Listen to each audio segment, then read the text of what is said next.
Nate Inglis Steinfeld, Research Director, Illinois Sentencing Policy Advisory Council. KATHRYN BOCANEGRA, Director of Violence Prevention, Enlace, Chicago. And KELLUM, Interim Executive Director of the 741 Collaborative. So I'll turn it over to you guys and do what you do.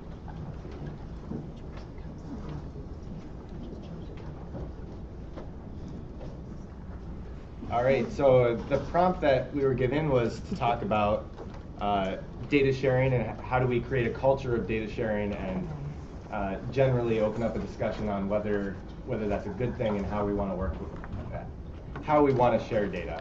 So those are huge topics that are full of philosophical debates that I would love to get into. The way that I would try to frame it from my own organizational perspective is to talk a little bit about the group that I'm from, kind of how I'm using data and what data I have access to, and then definitely put out a plea for how do we connect data responsibly. And there's a lot of needs and information that I would love to have and analyze and provide information to stakeholders and decision makers in their policy process to try to make more informed decisions about sentencing policy, the criminal justice realm.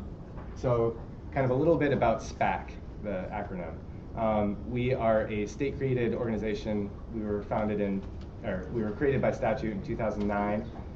We are a council of stakeholders in the criminal justice process, so 4 legislators from both parties, both houses, and then Department of Corrections, someone from the courts is there, public defenders, prosecutors, community activists. It's a great organization.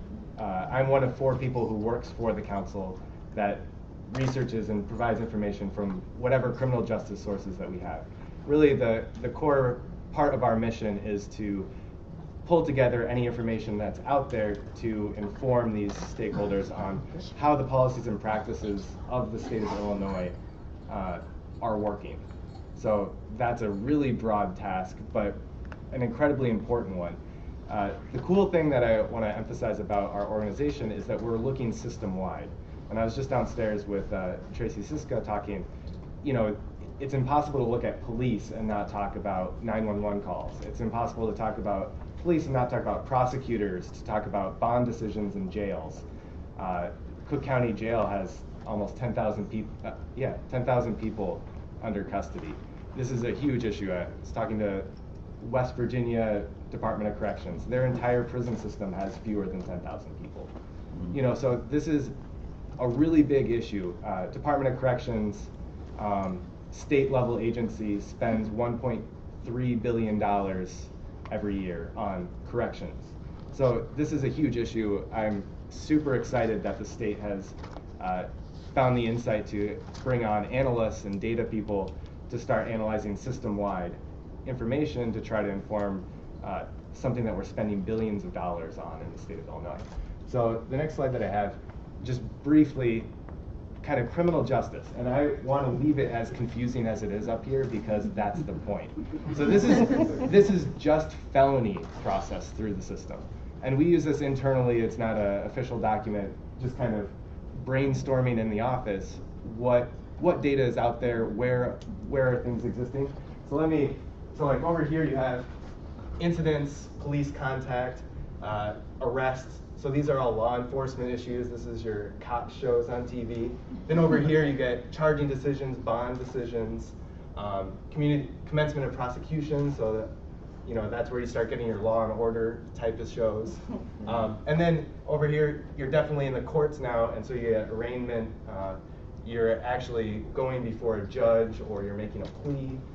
Illinois felony cases, like national cases, it's over 90% of cases are made on plea agreements. I think that number's right, don't quote me on that one. Court cases, so if you get, you plea or get a guilty conviction, then now you're a felony disposition, so that's recorded in the data somewhere, and then you're either given probation or sometimes they can give you a withheld judgment supervision, so it's like a conviction, but then if you complete the terms of your service, then the conviction disappears. So we get some of the information over there. Now you're in the community, you're back under supervision, under probation, which is an element of the courts of Illinois. So that's a judicial branch function, even though it's a supervision. Or you can go to prison. So you're a you're a felon. You have a sentence over a year, so that is, now you'll be in prison. That's different from jails, which are county level, run by the sheriffs. There are 102 sheriffs in the state of Illinois. So if I want to talk about how the jail system works, I need to talk to 102 counties and try to understand how their jail systems work. I have a good relationship here in Cook County with some of the sheriff's folks here. So like, you know, that's a big driver of jail trends. But then again, like that's different than all of the collar counties around in the greater Chicagoland. So yeah, whatever. It's a complicated system. So, question, is sharing a core value that I think should exist throughout the city and throughout the state? Absolutely. Like I'm a researcher, I love data, yes. As you see, I put a caveat because I think that's important. So here are some of the data that I use, and I definitely want to emphasize that the data that I use right now is all siloed. This is all independent data that's collected administratively or for whatever purposes, but it's not, we're not linking across any of these sources. So when I try to analyze, let's say we raise sentences for unlawful use of a weapon, or I decrease sentences for small level cannabis possession. What does that do to the system? Well, I can look at the criminal history records kept by the state police. I can look at Department of Corrections. It's hard for me to link across those things. We've developed some capabilities of doing it within Department of Corrections and arrest records. Clerk data, you know, 102 counties. I haven't figured out how to decipher all 102 at the same time yet. But then also I want to emphasize that there's other sources of information, nonprofits, community organizations, public health, other state agencies, that I think these are really important for us to consider. When I'm asked to, what are the policies and practices, how does the criminal justice system affect the whole state? I want to be able to answer what really happens. And that's more than just, we locked you up for this amount of time, period. We know that there's things that happen in prison, and there's things that happen outside of prison that are correlated with you having gone through that system. And a lot of that information is held by nonprofits, by banks, you know, what happened, how many people go through the system with bank accounts. There's all kinds of different interesting relationships that are what's really happening that the stakeholders would be really interested in knowing, but we've never been able to link across these siloed data. This being a data conference, I want to show a little bit of our work to kind of explain what it is. So here is just looking at that state police criminal history records. So this is all arrests made since '94. That's in the administrative records, so the data. Just generally, did you get a felony or a misdemeanor? And then there's some other charges, and then there's also, we don't know what the charge is, but it's in the system. So as you can see, it's you're getting almost 300,000 a year felony arrests, or those are misdemeanor arrests, and then the lower number, about 100,000 felony arrests. So just kind of a scope of what's in there. I work a lot with the Illinois Criminal Justice Information Authority, which is a great organization. Check out their website, icija.org. They have a ton of really interesting information on their research page. A little bit more of our work. A big thing that I want to do is try to condense that information and make it useful to stakeholders. So these are our legislators that are work. Their main session is from January to May. Right now we're working with them off session with different committees that are being held. But I want to make all of that data useful to them. So here's one example, looking at the average exits from the Department of Corrections. How long were people there in relation to the number of people that were there? So the little people represent 100 people. You can see the class 4, the lowest level felony. They're really small. They're not there for very long in our state prisons, then you look at the murder, there's not very many of them, but they're there for a really long time. And this is the average exit length recently. So these guys aren't even there under the new truth in sentencing laws. So those guys will actually be getting bigger in the near future. The purple represents violent felons versus blue, which is a non-violent felony. So again, like, that's kind of just interesting way of looking at it, and I think that stakeholders, the legislature has been really interested, like, oh, like, no one's ever shown us this. We've seen the stats reports. You know, we've been reporting on this stuff for decades. But, oh, here's a quick visualization of, yeah, there's a lot of blue guys in the class 4. Is that what we want to spend our money on? You know, I won't make that decision for them. I don't make recommendations. But, you know, that's a question that then comes out. A little bit more administrative data. CPD has some really interesting data. State Police Forensic Lab has some interesting data. I'd be happy to talk more about any of this stuff. But again, you see that it's all siloed. This is all just administrative records that I've been able to pull together from all of these different pieces of the criminal justice process. But how do we hook it together to make informed decisions about how to spend our criminal justice dollars? Another question that we were asked was retail thefts. Sorry, this is a data group, so I'm going to show a lot of graphs because we like graphs. But so if we change the dollar value for retail theft, how many people would that affect? Is that a large percentage of our prosecutions and our arrests for different dollar amounts? This information is collected by Rockford Police, and they report to the National Incident-Based Reporting System. They're the only jurisdiction in Illinois that reports this level of detail. So, you know, awesome. Like, I can now tell that information. When the legislature says, I want to change it from $150 to, or $300 is a felony if you steal more than that from a retail business, or I want to change that to $500. I can now tell you, okay, so you're adding another 5.2% would now be under the misdemeanor arrest. That's kind of interesting. One way that I'm working to join data across the silos is using a cost-benefit analysis method. So we get generous support from the Pew Charitable Trust and the MacArthur Foundation to do a results-first cost-benefit model. And so what that is we already have the cost-benefit model, which measures all the costs of the system versus the benefits of reducing crime, reducing recidivism. And then I put in all of our state data and national research on what the effects are. If I invest in a substance abuse program, I know that once I address people's substance abuse, they commit fewer crimes.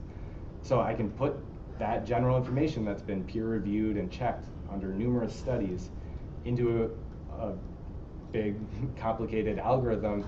And then I also put in the cost information from the state, and I can then give the legislature, well, here's the return on investment for investing in these different programs.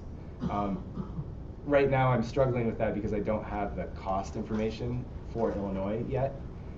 So we're working on that, but I think it shows that we can combine across these silos by using research from each individual silo and just chug it into one cost-benefit model.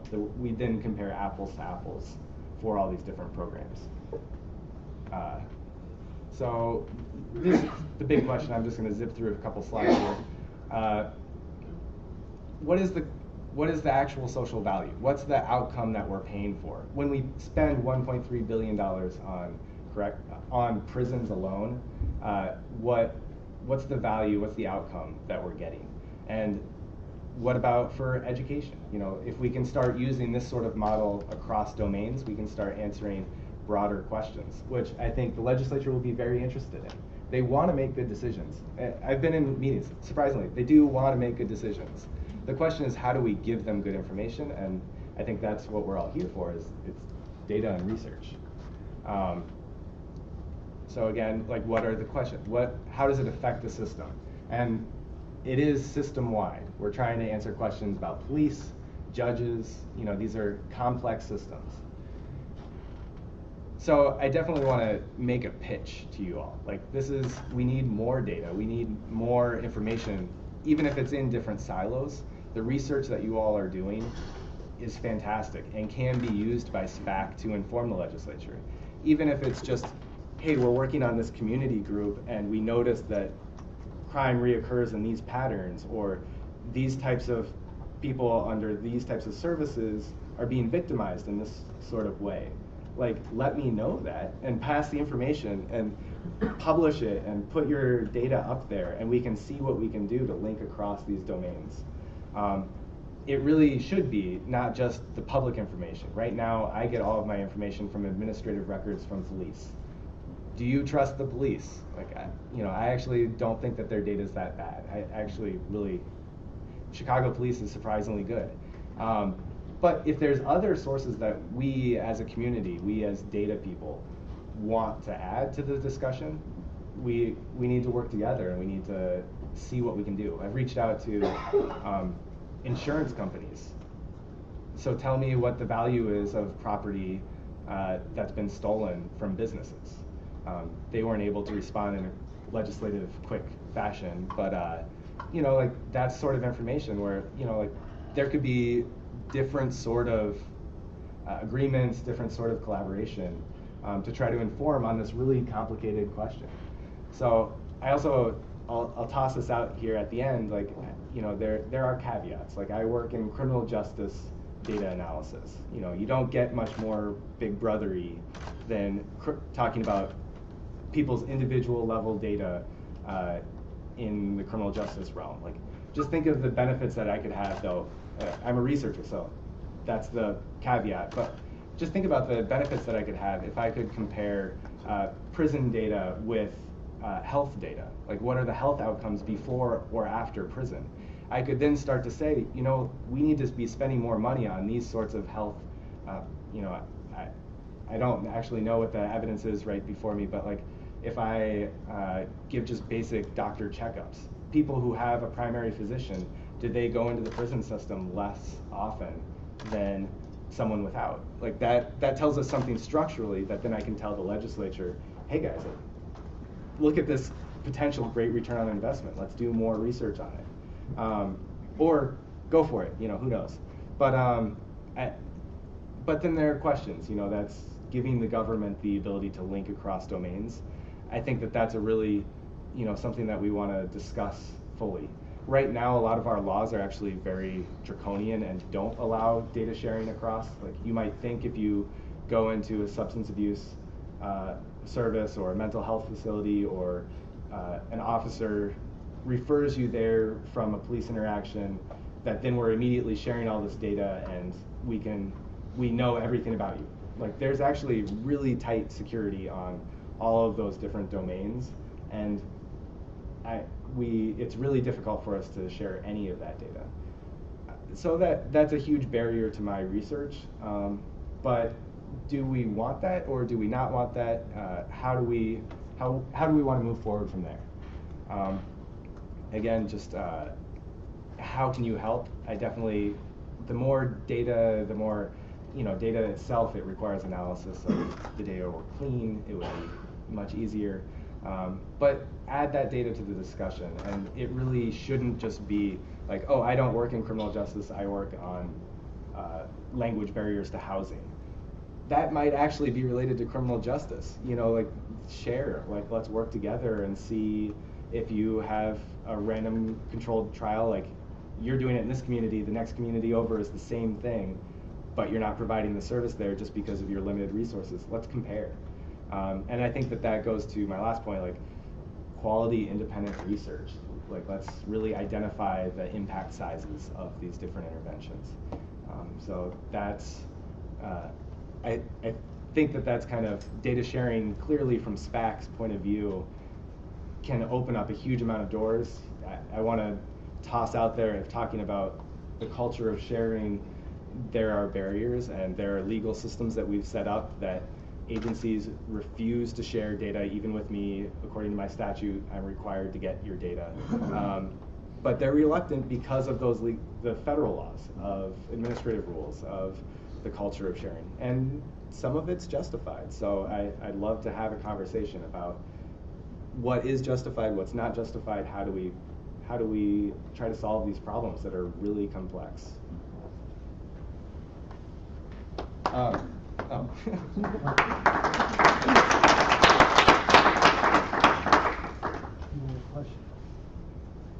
questions now or at the end? Yeah, relating to your presentation. Sure. Go for it. I have one. In the health sector, HIPAA requires de-identified data for research. Can that is de-identified data available to you in situations where the data should be public? I'm actually working with the Illinois Framework organization, which is a collaborative at the state level to try to get agencies to start sharing at the state level across domains. And they've had many meetings talking about HIPAA. Actually, there are pretty loose restrictions once you de-identify and for a specific purpose. So I know that that's not as big a barrier as some people make it out to be.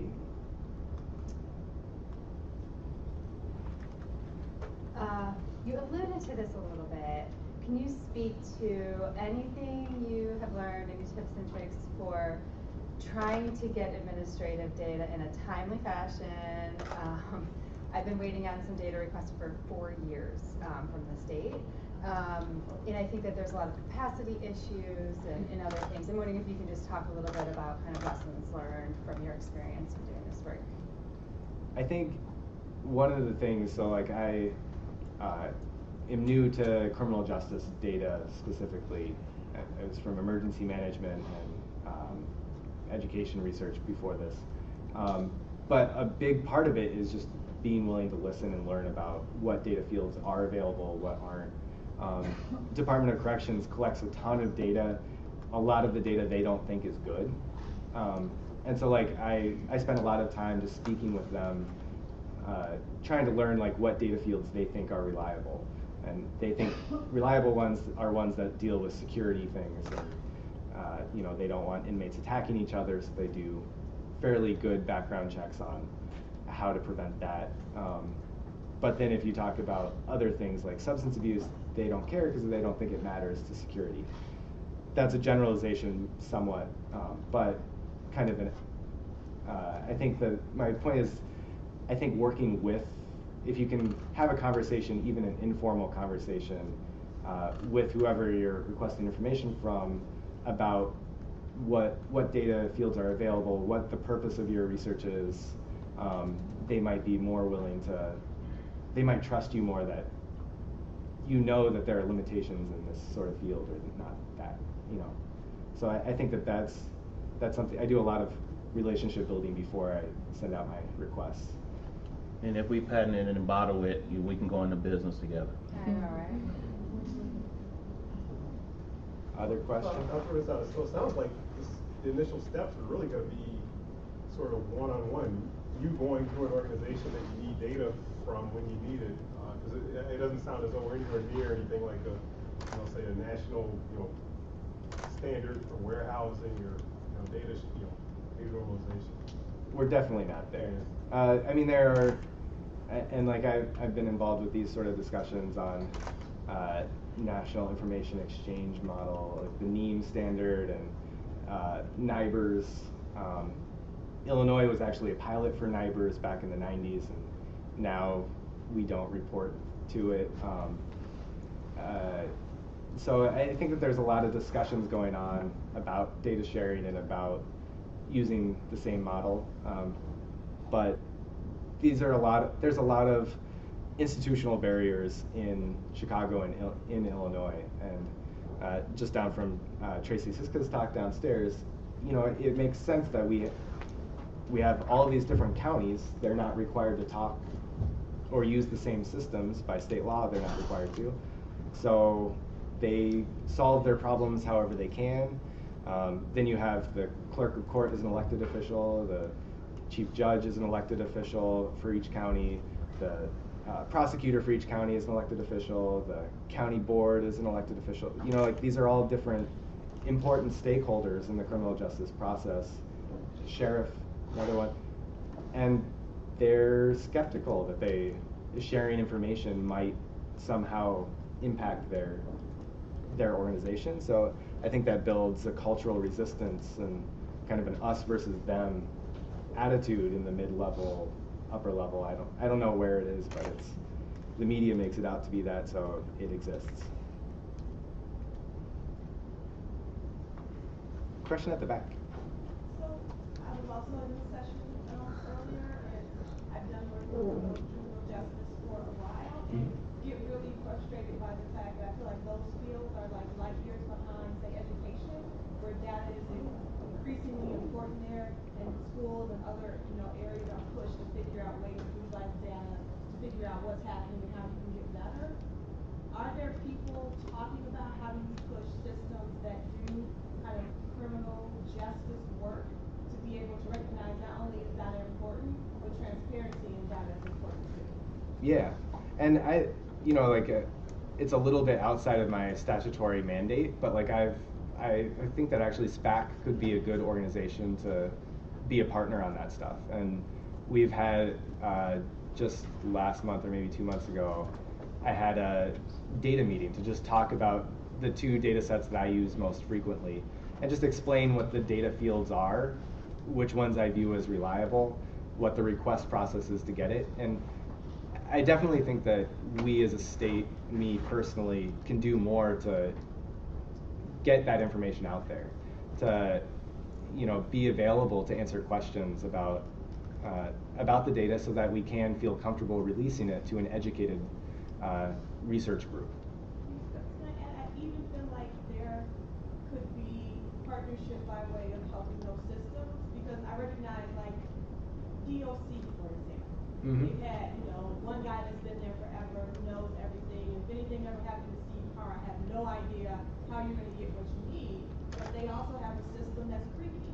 And if other people were to help spotlight that issue, maybe we could figure out ways to put money on the table to help support building a better system. And the fact that the county, has, I don't know, stuff going on, and they have to rely on outside entities to help them to not only compile, but to assess what the data says, that's ridiculous. And they're one of the largest systems in the nation. Right. I completely agree. I think that there's, I think we're moving in that direction. Department of Corrections is moving away. They had a system since the 80s from Caterpillar. They bought it secondhand so that it was cheaper to track inmates. And it's an inventory tool. And it's programmed in COBOL, and they have I think they now contract with a couple people who know COBOL still to withdraw their reports and get them the data from the system that they bought in the 80s. They're now moving to a cloud system that is close to being rolled out. That should be, it's a cloud system, so it should be a networking system that can take in county data, can spit out data under restricted access based on your account information. So I think that there are positive trends. That, the state is having a lot of conversations about NEEM and what standards do we want as a state to provide leadership on. Right now, I think that if this community asked for more leadership from the state, I think that would be helpful. That it's kind of a nerdy, wonky, not a popular topic, and so I think if there was evidence that there's a group that really cares about this stuff and wants criminal justice data that's robust and reliable, I think that CPD has done a good job with releasing their incident-based stuff, and now people use it. I think that the more use, the more demonstration that we like data, we want to use data, we want to inform discussion. I think that someday we'll see leadership from the state on how to join these efforts across the entire state. Someday. Let's go to more interesting topics. No, this is very interesting. There's actually a nice continuum between your presentation and what I'm about to talk about.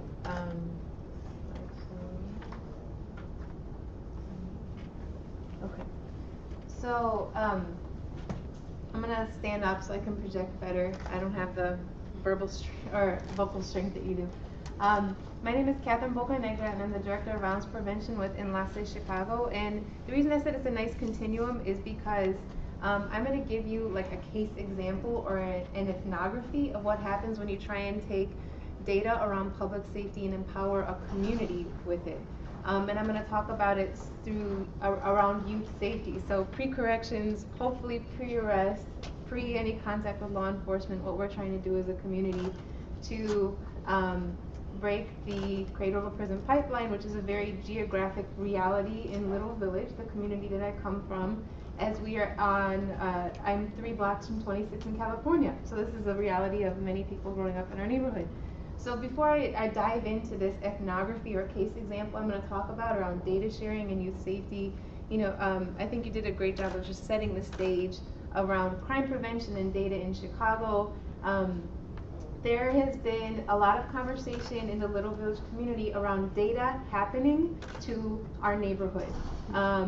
That we see now data-driven policing and data-driven policing efforts that are using different kind of research efforts around predictive analytics and social network analysis that are targeting the most violent characters in the community and then driving policing efforts. We have people in the community who now look at the red eye homicide tracker on a daily basis to see, oh, what happened in this community? Did that affect my neighbor or my cousin in this other neighborhood? We have people who look at crime around us. I don't know if anybody's looked at this website, but there's just been a plethora I've seen, a huge growth in my experience in the field of violence prevention of data sharing and around stuff that's happening around losing young people and adults in our city. I even found out recently that a lot of the reductions in homicides that are being reported in Chicago are because McCarthy is categorizing crime differently since his commencement in office. So the reason I'm sharing this is that we're, you know, a neighborhood, and I think I'm very proud of our neighborhood, that's in the middle of all of this data sharing and trying to better understand what is happening on violence in the city of Chicago. So I'm going to jump into now our neighborhood story. So Enlace is a community development corporation whose mission is to improve the quality of life of Little Village residents. Has anyone here been to Little Village or heard that? Okay, great, excellent. So I'm not going to go into a lot of detail. We have 4 core areas of work: violence prevention, education, community and economic development, and organizing and advocacy. And I've been working in the community for 8 years, and I'm now a doctoral candidate at the University of Chicago, so I kind of have my foot in 2 different worlds, as a community practitioner, leader, and organizer, and also I'm the person who's now beginning to dabble in the world of data, research, analysis, and evaluation. The Little Village Youth Safety Network is this case example I'm going to tell you about. We saw in the early 90s upwards of 25 homicides a year in the neighborhood, and the majority were impacting young people under the age of 18. Little Village is one of the youngest communities in the city of Chicago. We have a population of 90,000 and roughly 50% are under the age of 25. So violence is an issue that predominantly impacts our young people in the community. And when we had several community forums, we did quality of life planning that involved over 800 community residents.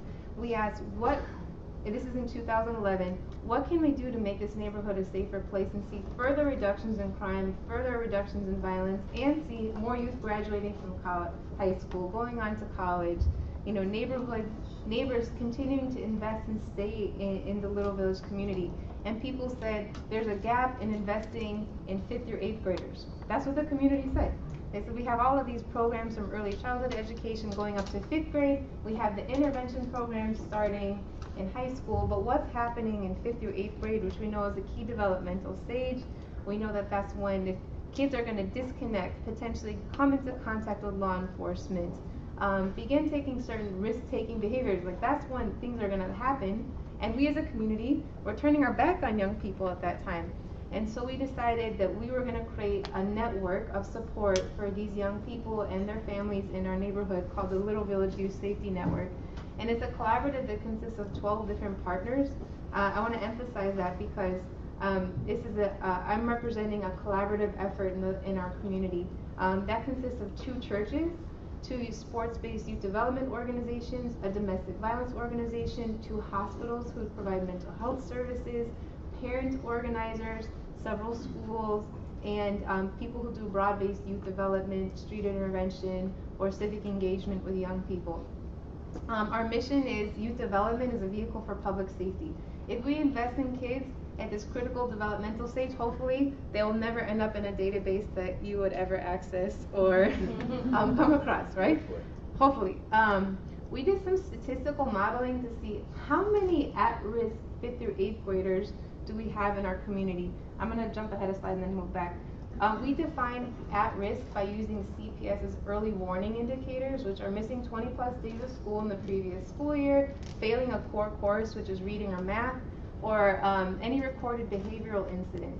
So research coming out of the University of Chicago says that looking at the urban schools in Chicago, between 15 to 20% of kids in 5th through 8th grade will have at least one of these early warning indicators.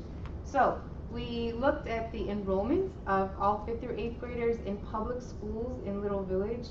We don't have any charter schools. We have a few alternative high schools, but we have 21 public schools that are all overcrowded in our neighborhood. And so according to our statistical modeling, we have between 643 and 847 at-risk 5th through 8th graders in our neighborhood.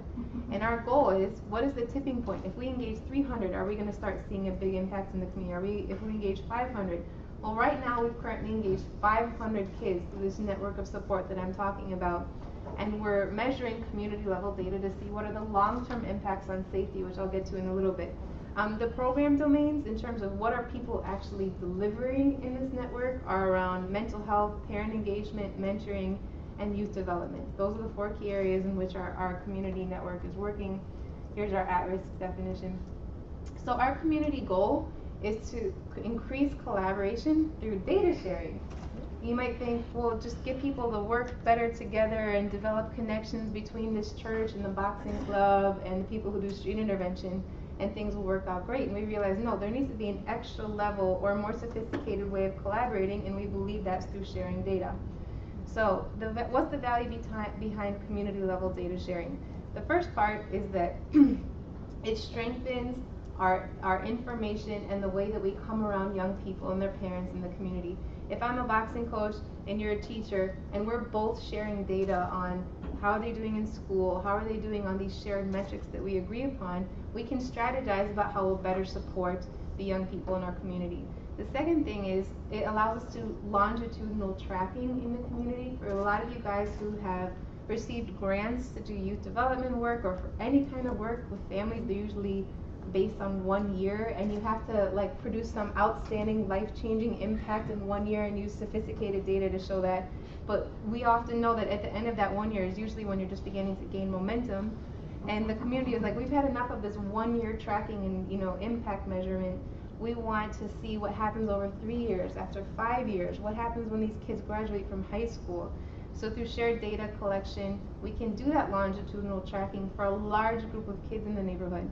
And then the community came forward and said, but how are we going to know whether or not this is really having an impact on safety in our community? Because we'll do our individual youth surveys, we'll talk with families, we have evidence-based tools we're using, but what about at a community level? How are we going to measure the impact? And a lot of what you're saying about getting police data relates to our work. So we have a partnership with the 10th District Police to get data, and this took 2 years to get this data for me, so I can totally sympathize with your data request. Frustrations around rates of juvenile violent crime victimization and perpetration. So why was this a big deal? Because all the publicly available data is around adult level crime. So if an adult gets arrested for aggravated battery with a gun, that's recorded and you can access it in the Chicago data portal and it'll come out on ClearMap. If a youth does, sometimes that's not recorded. If the victim was a youth, if the perpetrator was a youth, that is not publicly available information. And so I submitted several requests to CPD asking, can you please share this juvenile level data around violent crime with us? That didn't get me anywhere after a year. So then I started talking with the commander of the 10th District, and then I met with the data officer of the 10th District, and they were like, yeah, no problem, but whenever the data request got submitted, it didn't get me anywhere. And so finally what it took was that LISC Chicago, which has invested in our network, supported the development of the network, and sent me and the captain of the 10th District to a national forum on safe streets, strong communities, on community police collaboration in New York. Okay, so I'm at this conference with the captain of the 10th district, and they have different police and community members from across the country sharing about how they collaborate on different projects. And I'm like, hey, wouldn't that be great in the 10th district? Hey, wouldn't that be great in the 10th district? And, you know, there are a lot of, like, he said foo-foo things. They're like, our beat cops aren't gonna plant gardens. Our beat cops are gonna come play basketball with your youth. And I was like, then just give me data. That's all you have to do. And that was like the best sell to him ever. So he gave me the data. It took that, when you're talking about individual relationship, that's what it took with the captain of the 10th district. And every 3 months, I have to take him out to coffee, sit down with him, we talk about his kids, and we BS for a while, and then I'm like, okay, I need updated data, and he gives it to me. So that has been how we've worked with, gotten the data that we need to measure community level impact on youth safety. So we're hoping that over time, we're going to see less young people being the victims of violent crimes or perpetrators of violent crimes in our community. And then the incentive behind data sharing is that we got funding through LITS to create a custom designed database system. We didn't have to use any of the clunky database systems that any of our partners were currently using. So CitySpan, ETO, whatever else you guys use. You know, the challenges for those systems, because I have to use all of them, is that I might run 3 programs, and I can't tell if my kid in program A is enrolled in program B, how many cumulative hours of programming they reach, who's working with them. We can't tell any of those things. And I'm running all 3 programs, right? Imagine trying to track kids across programs in a neighborhood and their cumulative hours of touch and impact. So real quickly, how did we create a culture of data sharing through the Little Village Youth Safety Network? One is we had a custom designed database that is not a case management system. It's to track shared tools, which I'm going to get to in a little bit, hours of contact with youth and families, and kind of a inventory of services and programs that are kept up to date. And then one that you can pull reports from. So it's not just going to create an Excel spreadsheet, but it will actually process the data for you and say, hey, 67% of kids in the network are reporting this level of trauma. They're reporting this number of caring adults in their lives. So that kind of allows me to transition into choosing shared metrics for, if you're going to do data sharing, you know, what is this common language that we're all going to use to measure youth development and public safety? And that was a huge challenge for the community because I was sitting down with, you know, basketball coaches, teachers, mental health professionals, and street intervention workers who all look at youth development from a different perspective, right? Teachers are going to look at GPA, attendance, behavioral incidents. You know, our street intervention workers are like, are they on probation? Do they get shot? You know, do they follow up on referrals? That kind of thing.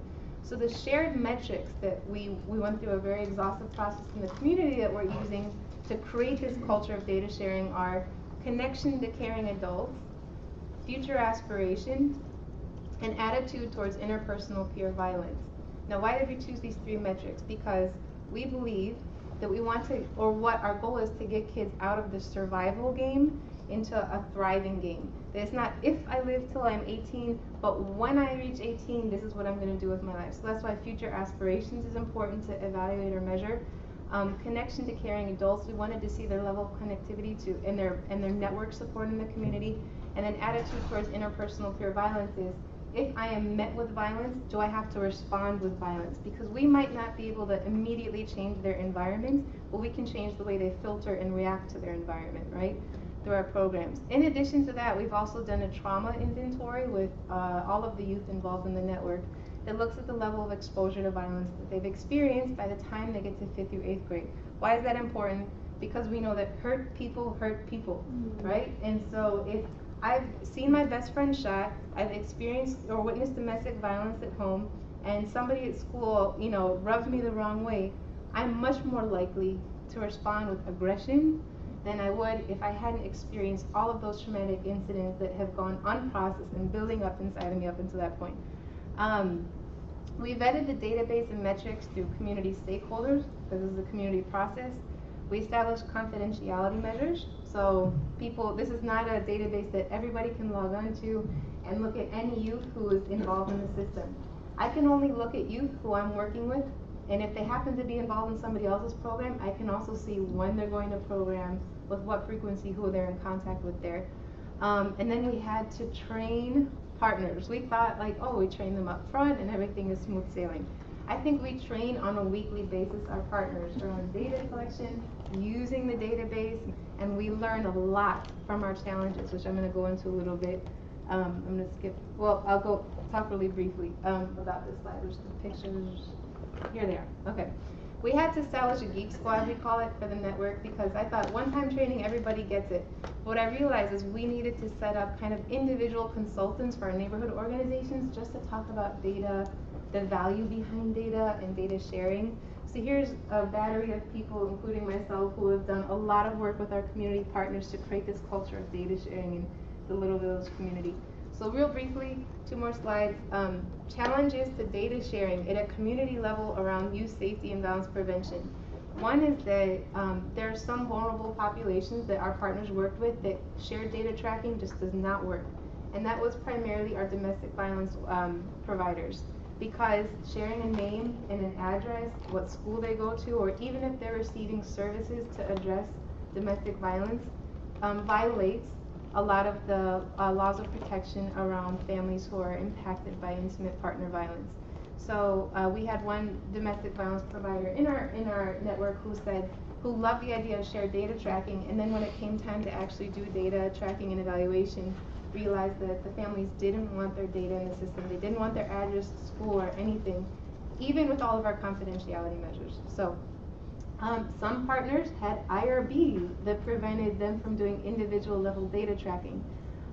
So IRBs, knowing people's research protocols up front would have been helpful because people get excited about data sharing, but then when it comes to complying with contracts and IRBs, that can provide a little bit of a barrier to our efforts. IRBs are institutional reward. So it's like a research contract around if you are going to rigorously evaluate and want peer review on whatever I would say evaluation efforts that you're taking on, that you agree to certain circumstances around how you're going to collect that data and run your evaluation. So one of our schools had an IRB actually, and the IRB said you can only collect data at a classroom level. That's it. You cannot collect individual student data.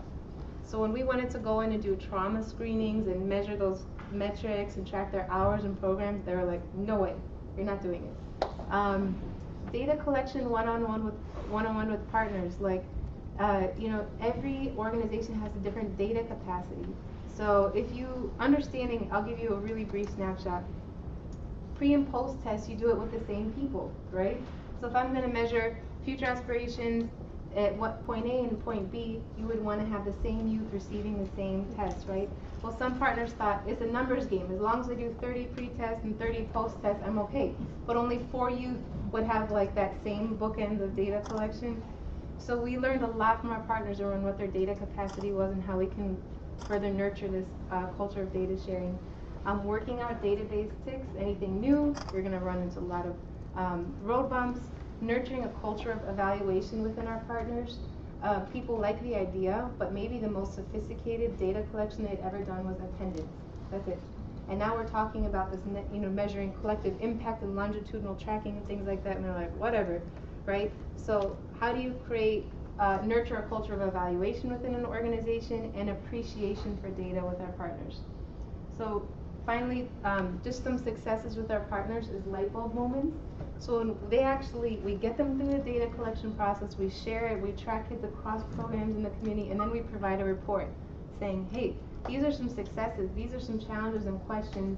We've created, I call them data freaks in the community, like basketball coaches who are like, hey, I was looking at the metrics the last week and I downloaded the raw data and I was really wondering what is the cause in this shift. Like people who've never looked at an Excel spreadsheet are now fanatical around data collection and evaluation. So that's a huge success. The second thing is some of our partners have hired data staff to better evaluate their efforts. They see such a value in shared data tracking and evaluation that they've allocated part of their budgets to have somebody really embrace that within their organization. We've had some partners model other database systems after our database, and the last thing is that we can successfully say at this point that we are doing collective data analysis at a neighborhood level thanks to this process and growth that we've gone through our partners. So in the interest of time, I'm just going to shut it off there, but I hope that you can appreciate the ethnography or case example of shared data tracking and youth violence prevention in the Little Village neighborhood.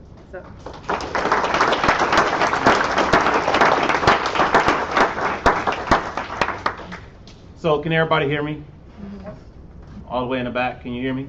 Great, thank you. So I'm the one without the PowerPoint, so I'm not going to take as much time. My name is KELLUM. I am the Interim Executive Director of the 741 Collaborative. Everyone in America wants to know what 741 stands for, so I'm going to have you take your pens out and write this down. 7 organizations, 4 communities with 1 common goal. Everybody got that? 741. All right, so what is 741? 741 was an initiative that was started by J.P. Morgan Chase Foundation in early 2008. It was specifically targeted around all of their city initiatives, but this particular initiative was targeted to the Mid-South Bronzeville area, and specifically 4 communities, Douglas, Kenwood, North Kenwood, Grand Boulevard, and the Oakland communities that were going through, and anyone has been familiar with what was happening since 1999. There was a major redevelopment of public housing and the housing area, gentrification of that area, and there was a huge paradigm shift of what was happening with the housing, the development, and what was eventually the imprint that was going to be left in that community. Chase was very involved with supporting the property development that was happening in that area, and as an investment, they wanted to make sure that there was this other quality of life and community involvement piece that was included to make sure that the individuals who were from that community had resources to live and sustain. And so several organizations were pulled together. One of our partners and the executive co-chair of the 741 is in the front row. Bob, raise your hand. With the CARE program, their Center for Working Families, which is actually in that community, Centers for New Horizons, Chicago Urban League, the Center for Economic Progress, the Renaissance Collaborative, the Community Builders, and the Quad Communities Development Corp. And then the Chicago Jobs Council was brought into the fray as a fiscal agent to support and make sure that we all played together and act nice. How was my role included in that process? Originally, we were all individual organizations that were just brought to the table because Chase said, you all come to the table and work this thing out. You already can understand that that might have been a real challenge because we all had egos. We all had our own individual relationships, and we all thought we did everything great.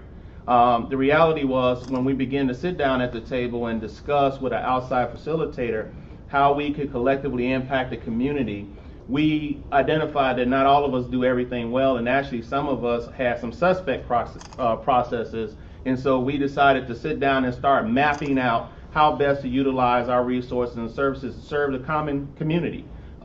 Specifically the employers, the economic development that was happening, and then the job seekers, those who were trying to get jobs in order to get livable wage jobs to stay in the community. As a result, the first thing we said is, yeah, we just share data. You know how that probably turned out, right? So we found out that not everyone shared data well.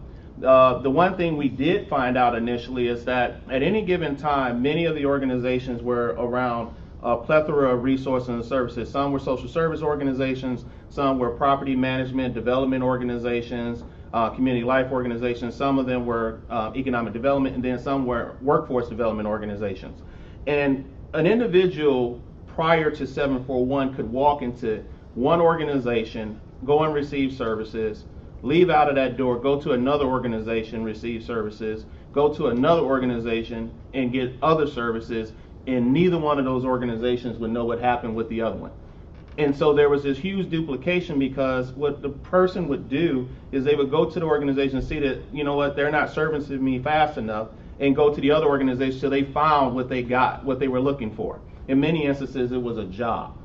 And the result was that because they would not stay long enough to go through either formal contract processes or federal requirements in workforce development arenas, they weren't interested in all of the paperwork and the testing and the screening and all of that. And so they would not stay, and therefore the person would be on the hook for this person because they'd taken them through an enrollment process, and so their outcomes were being impacted. And so we decided that, hey, if we share data with each other, we could eliminate a person going to all these different organizations, and then we can just coordinate services. So that was the first step. The second step is that instead of us all trying to do the same thing other than intake, let's figure out who does what well. And so we all had to put our egos down and undress ourselves and open ourselves up. Now, of course, we know that many organizations were very proprietary and very personal, and again, that was not the culture in the area. And so it was good that we had an outside entity that was kind of forcing that conversation, and that kind of helped us play together a little bit better. What we come to find out is that we actually started to like each other, right? And so we began to work diligently on saying, okay, I don't do life skills well. Let Kara do that. But I can do customer service training because Centers does that. Or I don't do construction training well, but my partner, Chicago Urban League, does that in coordination with city colleges. So let's send those folks to where they need to go so that they can get a faster result than me trying to recreate a program, try to go out and get funding for it, which at that time, 2008, we know the recession hit. So workforce funding literally was being wiped out or reduced to a significant level. So the result was we created working groups around the work that we needed to do. One of them was data sharing. I actually sat and chaired that first group with one of my co-peers. And what we found is that there was a gap that many of you have spoke about, that the assumption was every organization had a data person, right? And what we found out is that not only did some organizations not have a data person, they had like 3 to 4 databases that nobody really knew how to do other than the managers. And when we start talking about we need you to input data, it was very challenging. And so you talk about training weekly.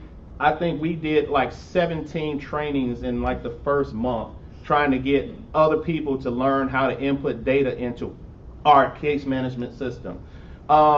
And not only that, those people would then quit and go to somewhere else, and then we had to start that whole process over. So we thought we got smart, and we actually created a part-time data person to kind of manage that process. So that person spent the majority of their time going to organizations, helping them track data so that we can get outcomes and report back to Chase and eventually other funders that we were doing. So we've reinvented ourselves. I was actually a member of 741 as a director of one of the organizations, and then I stepped out of 741 as a consultant so that I can look at the bigger landscape to figure out what the hell was going on, because we had to make sure that we were doing some great work, but we were not able to put all of the pieces together. And what we found is that we were telling a story of only an imprint of this community, but we were impacting so many people citywide and employers citywide that we had a bigger impact than what we were promoting. And so our branding was actually ahead of our progress and our performance. And so we said we need to figure out a way to structure that. As a result, I was asked to eventually, through a strategic planning process, redirect us with help with the MacArthur Foundation, who commissioned a evaluation of our collaborative over a 1.5 year period. We made significant changes. We created more strategic working groups to get to more collaborative efforts, and we decided that we needed a person to actually put the glue together. And so my position was created to kind of do that. So I've been doing this for like, 3 months now, right? And we have seen significant outcomes so far in strategies around how we're going to move forward. What we identified is that we don't need another case management system because each partner already has maybe 2 or 3. So we said, let's create a talent management human capital system, because that's ultimately what we're trying to do and move our people toward. And so we just recently launched and purchased a system with more of an HR type of system called ISAMS to help us develop and do recruitment efforts directly to some of our employer partners. The other thing is we went after funding through the Chase Force for Good program, and so we were one of their grantees, and they're going to help us kind of navigate how to not only develop our data sharing and outcomes, but also to connect all these different individual systems that report all this good, crazy data that all of us need to have, and then figure out how to do it without having, organizations who don't have capacity to either have that person in place, but to just data match it and import it into the system so that we can tell the bigger, larger story. Our organization was allowed to then obtain additional funding, so we're not funded just solely by Chase anymore. We're funded by Chicago Community Trust and the Fry Foundation, and we just recently were announced as, because of our changes in our structure, the official workforce community partner for the U Chicago Local initiative with the University of Chicago Civic Engagement. And so that was like a huge piece. So of course, we had to get our act together like real fast, right? And making sure that we identify talent and making sure that we're getting people, because many of the positions at the university level range from the individual that is entry level trying to get into the work field to PhD, doctorate, professors, and beyond. And so that basically matches up to the mixture of individuals in the community and how we have had to change our focus to make sure that we're able to develop the resources and the data and the talent in order to meet those demands. And so that's how we ended up data sharing and morphing it from the data that we did collect to creating a new imprint and track of how we're going to do data moving forward. Told you I was going to be quick.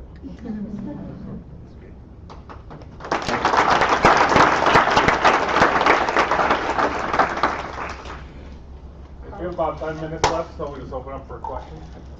Yeah, how are your various organizations actually sharing data? It sounds like, Kathy, you guys actually just put out a system and say, hey, put this in for us. You have a lot of organizations and a lot of different systems. Are they, sending CDs? Yeah. What are they doing? Yeah, so we had an actual case management system that we created for our partners. Similar to what was described there, we had a created database.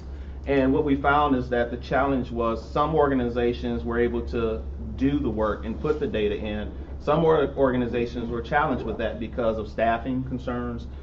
Turnover was another huge issue. And so what we identified is that we don't really need to create another case management database. They already have that. We need to create a venue where we can just collect talent management and human capital data so that we can move people to work, and so we can import, export their internal data, which they already create and run reports from. And so our new system allows us to do that without having to have them create additional work and additional resources. And so that is proving golden, because that was an apprehension of, well, who do I have to commit to this initiative? So you're actually tying into their existing systems? Yes. All right. Yes. Yes. Related to that question, did you have any issues with data standards in terms of different case management systems having different styles of data collection or numbers being created? Yeah, what we found, it wasn't so much that, it was so much of the staff ability to import and export information into a system. They had more issues internally with sharing data amongst their own contractual data systems. And so, for example, some folks had public housing contractual data systems that couldn't talk to their TANF workforce systems, the state public aid system, that couldn't talk to the Workforce Investment Act system, which couldn't talk to their own case management system. And so they had more problems than we had. We had a problem with them importing information into our system just because they just did not have the resources to do so.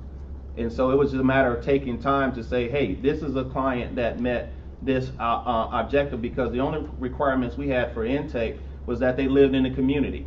And so they didn't have to go through a whole lot of extra steps other than if they wanted to enroll in a specialized program at the organization. So the question back to you, Nate, on when you referred to the Results First initiative. Mm-hmm.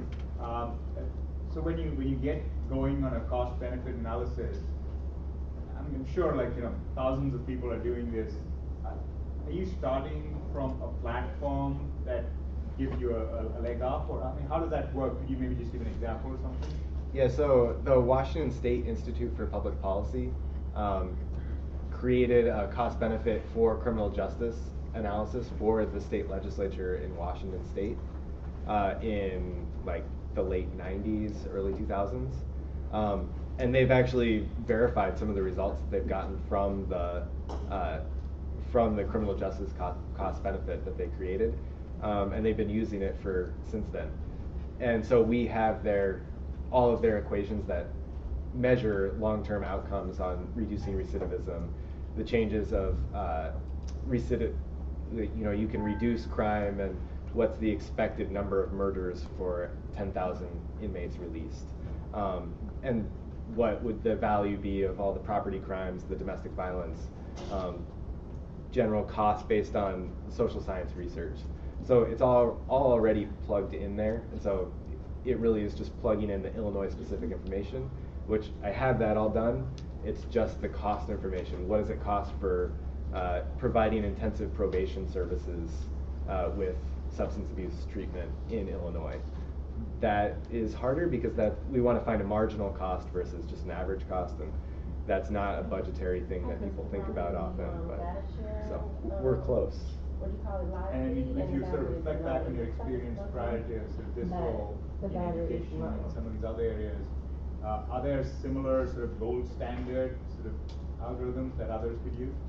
Yeah, so the Washington State Institute for Public Policy is my gold standard on cost benefit, and yeah, they're fantastic. All of their results are already out there, and I think that for the most part the results are similar here in Illinois. The question is just how much does it cost here, and the cool thing about this is you start to compare across domains. What's the value of investing in education? What's the value of investing in housing, in reducing crime in a community? And that puts it in perspective for decision makers. Do I want to ramp up my prosecution of this sort of crime when I know that it's going to cost this amount of money and I'm not really getting the return that I think I am?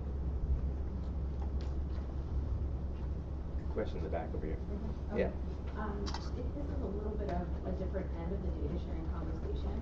It's probably a question for everyone in the room.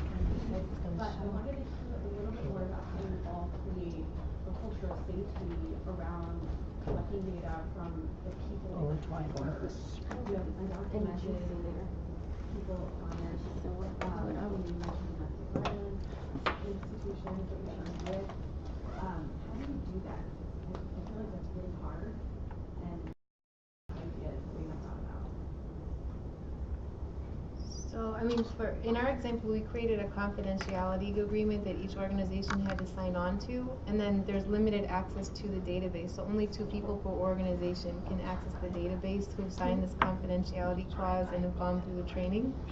And that's the way that we've tried to best manage, honor, protect, the information that's being provided within our database system. And then for exports, we can also de-identify the information as well. So for broad level reports, there's no youth names, addresses, or anything that are included because we're working with minors. They're all minors. So we had a lot of consideration around how we're going to protect that data and then share the data considering the population we're working with. But how do you communicate that to people when you're putting a form in front of their face and they're like, "No way, I don't want to sign or fill out"? That's all I'm wondering about. How do you make that? Yeah, that's a great question. We found that almost all of our partners already there's intake procedures for onboarding any young person into their program. So they have to sign, there has to be a parental consent on file for them to participate. A parent has to be there to help them fill out the paperwork. And our paperwork was included within that intake process. There's only one partner that didn't have that as a part of their procedure, which we reviewed for each partner in the network, and we developed that paperwork for them to make sure that they were fully informed and protected in providing that information. Yeah, and ours was a similar process. We have memorandums of understanding with all our organizations. we get added to their confidentiality agreements, we get added to their intake process and the procedures, and so there was a whole coordinated piece that made sure that integrity stayed. And then also within the system itself, making sure that only so many users had access at each organization at a director level, and then at either an intake or frontline level that understands that this data is only going toward this information. When we report out outcomes, we're not using client names, we're only using statistics based on what the outcomes were. I have a super fast follow-up. So my question was actually what he asked, which is when you put a form in front of someone, you go, so like if they had heard on the news that Target, like, you know, their debit system was hacked into and nobody's data was saved, and you're like, okay, your data are going to be saved, and you say, how do I know that you're right? How do you build that trust? That's really what I'm asking. Like, I'm undocumented, I'm going to give you my address. How do I know the government won't hack in and steal my data? Or like, and then come take my data? You know? How do you assure them? How do you, if you do? There's a huge digital divide in our community, so the number of community residents that actually know about the Target scandal, I would say, is much less than people in the room might be aware of. There hasn't been any concern with families around, just in our case, because around, you know, 1/3 of our community is undocumented around documentation status because it's not recorded in our databases, and we don't ask for that level of information. The biggest hang up that people have had around data collection is around child abuse and neglect. And we let everybody know up front, all of our providers have been trained, and they're all mandated reporters, that if information is disclosed in those forms around child abuse or neglect, we have to report it. And we tell them that up front, and they're always given the option, if you don't feel comfortable sharing this, you don't have to. So that training I was talking about wasn't just around how to put in stuff into a database system. It's that how to interact with humans and make them feel safe about sharing personal information and protect confidentiality, you know. And that's really tough in different circumstances. Mental health providers get that because they have to deal with HIPAA laws, but when you're working in a boxing gym and there's like 100 kids around you and you're like, you need to go into a private room and have individual conversations with kids, they're like, what? Because there's a lot of coaching on that end and how to ask those tough questions and give them the option not to answer if they don't want to. So I gotta say this, KATHRYN and Andre, it sounds like your systems are tied really closely to the mission of your organization, so that I've got a reason for asking for this, and I can articulate that reason. Am I hearing that correctly? Well, yeah, I mean, again, most of our clientele are coming from our partner organizations, and so they already have those relationships. All right, so they're already... Yeah, and if they're being referred to another organization, they kind of understand before they go, here's why you're going to X organization. And so we have an integrated service delivery working group that actually are members of these organizations, the intake and the frontline staff, that are talking about here's how we want to work together and collaborate in formal processes and referral. And so the client is informed that this is why you're going to X. We also have an employer economic development working group that does the whole job sharing piece. So when employers send jobs and we send them out, we have criteria around, you know, here's why you're going to be referred to this position. So there's an understanding before the person even gets referred to X. And so that is made very clear at the organizational level who has the relationships. And so we're just the administrator as a collaborative of the processes of how this organization and the glue that keeps everybody working together and playing together. We're not trying to impede on what their successes are. And I don't know, Bob, if you want to add anything to that, but I mean we began to trust each other more so that we were comfortable with sending folks for these very purposes, whereas before you might not have ever had that relationship or information because of contractual obligations. It's for the benefit of the results, and so when we as organizations engage with our participants on that and they have better results because of it, it's usually pretty clear that the rationale as to why we're sharing and why we're sending you to another organization, if you're going to get better services for more directly what you said you wanted, it's usually they drive that direction. Yeah, unfortunately, we're out of time for this session, so we hope you enjoyed it. The fortunate thing is it's lunchtime. So let's have another round of applause for our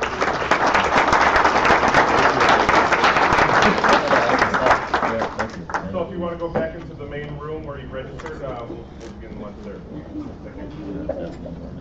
Have a conversation about how to use that to prevent some of the things we have to deal with. How you doing? So you probably the common for Anita? Yeah. No one wants to talk to her about the mall or the board. The common thing is basically Awesome. the sharing is structured around. Yeah, I might have to grab the external ones. Okay, is that what it comes down to? Yeah, I'll get you. I wanted to ask that, I didn't want to. I'm not going to say what totally we're getting, but I was trying to get at what the takeaway is for like small nonprofits. Sorry, leave it alone for a second. From a state level. I'm just loitering. You can go No, around, please. like blend, making it around all of the general public. Like, there's groups out there that are looking for data, de-identify and protect people's security. And like that actually, would be interesting. Yeah, I talk with Anita every week, and she heads up our marketing and branding working with. So yeah, she's in charge of our website and stuff. So I'm harassing her all the time.